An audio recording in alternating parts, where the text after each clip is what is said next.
pneumonia. Pneumonia is when the lungs start filling up with water, okay, or fluid. Okay. It is the sixth leading cause of death, even in the U.S. Why? Because anything can cause pneumonia. Okay. So, you know, they're literally drowning from the inside out. Okay. Yes. Is it 6 or 8? Because on here it says 8. Oh, you know what? We had some stats that, okay, apparently I don't have on this slide anymore, but we had some stats, and I don't know which is more current. Does your version of the PowerPoint have like a table with SEER data? It does not? It doesn't matter what question I ask. Half you know, half yes. Yeah. So Yes. in the chart, I don't know, is there, I don't see a that's chart. not a chart. You have a chart on yours? It says 8. It's number 8. Okay, so the chart one is more accurate. So I apparently need to change mine to 8. I think it's this one, yeah. Either case, it's common, okay? That's kind of the point. Point is that it's common because there are so many things that can cause it. What populations tend to get pneumonia the most? Young and old. Yeah. Young and old. All right, that's true with most infectious diseases of any kind. More specific, where do they get them? Remember we had the crowding living quarters with TB. Where do people get pneumonia from the most, you think? Cold climates. School, did you say cold climates? Yeah. Maybe some truth in that. Actually don't know. Huh? What? Nursing homes. Smokers, nursing homes, probably all of those things. Hospitals. Hospitals, it might be one of the main ones though. Sick people go to hospitals, especially if it's cold, right? Yeah. And it's not crowded living quarters necessarily, but crowded enough where something that's, you know, airborne from a huge variety of things can actually cause it. So we actually have a word for that. What's the word? Nosocomial. Nosocomial pneumonia. It's kind of a thing, right? Again, sick people go to hospitals. Therefore, they bring their sicknesses with. And even though hospitals tend to be really good about, you know, sanitary conditions and that sort of thing, that's a lot of disease, and it happens. Not uncommon where somebody will go in for, I don't know, a hip fracture and come out with pneumonia, or not come out at all, because the hip fracture kept them in there for a while, and then they got pneumonia and died from that. Okay, so as far as that goes, it says here bacteria, funguses, viruses, protozoa probably, pretty much anything can cause pneumonia. Okay. So what are we going to do when we're trying to differentiate this from something else? Keep an open mind. You may have, like in that one slide, tuberculosis that caused pneumonia. Okay? You may have bronchitis that got infected with some whatever and caused pneumonia. You may have whatever that caused pneumonia. Yeah. So would you use pneumonia as more of a sign and a symptom rather than a diagnosis? Yes and no. I mean, pneumonia is definitely a diagnosis, but it's also definitely a symptom, which is actually technically a sign also, right? Because you can see it. So it's kind of both.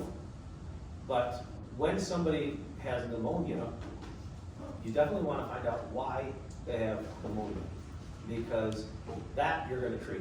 Obviously, you can treat the pneumonia, you know, try to get them oxygen and that sort of thing, but why they have pneumonia in the first place is what's going to cure them, right? Is get rid of that, whatever that was. Okay, it could be, like I said, pretty much anything. Okay. High fever, cough, malaise, breathlessness. Again, these should make sense. The word malaise, have we used that before in this class? Yeah? No? That's right, why do I ask? After you're gonna say yes, half no.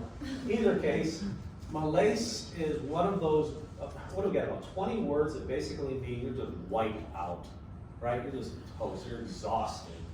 You're gonna see that same word with mono, right?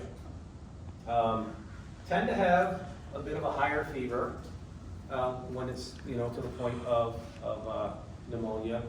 You tend to have, a heck of a cough, right? Maybe not a TB cough, but if I was ranking all coughs in the world, I'd put TB and then pneumonia right under it. Because again, there's fluid in this person's lungs. Even though they tend to affect one lobe at a time, it can be all over the place. Have you ever heard of lobar pneumonia? That's when they say, like we saw in that TB one, it was just that one left lobe. That was it, stayed in there. For whatever reason, pneumonia does tend to do that. However, it can get bad and be all over the place. So, but it wipes you out. Has anybody ever had pneumonia? You've had pneumonia? 4 times. 4 times? What the heck, dude? Asthmatic. Asthma? Yeah. Fair enough. I got it from bronchitis. Okay. Got it from bronchitis? I don't know how I got it, but it turned into walking. Walking pneumonia. What is walking pneumonia? I have no idea. It sounds horrible, doesn't it? It's actually kind of good. That means you have pneumonia, but get up and walk out of this hospital, dude. You're going to be okay. That- Spread your disease. When pneumonia is so bad you can't even walk, they just say pneumonia. Walking pneumonia is, you got it, but you're not going to die from it. Obviously you didn't, right? So they just say walking pneumonia. It sounds horrible, but you're fine. You're not fine. Obviously it sucks, right? No matter what kind of pneumonia you got, it sucks. It's just that what they're basically saying is, you're not going to intensive care over this.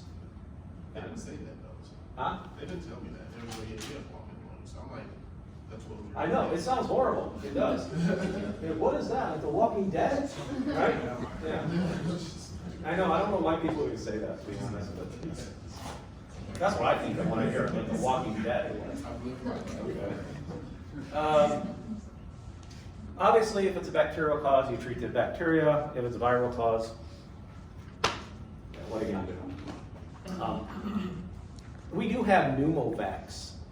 We have antivirals for some kinds of pneumonia, but the only people that are getting those vaccines, well, actually, it's starting to be more common that they do give them to more people, but historically, the only people that got them is the people that were immunocompromised quite a bit, and then they would get them. So, HIV patients, old elderly people, they would get them. They kind of insist, that you should get these. But now you are getting more options in the general population of, you should consider having a pneumovax.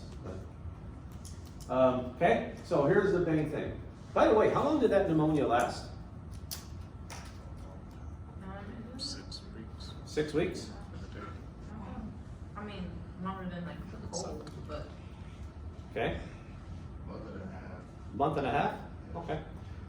Fair enough. Here's one of the big differences is TB, like I said, can affect other tissues and organs.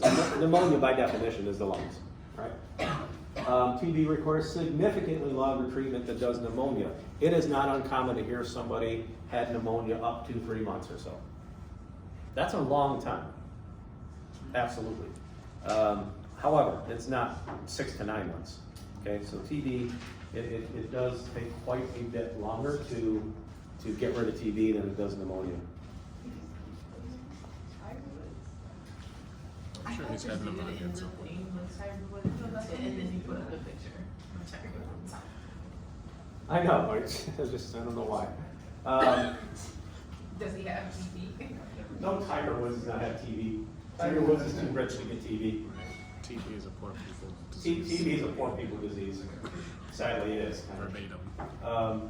Either that or just pure bad odds.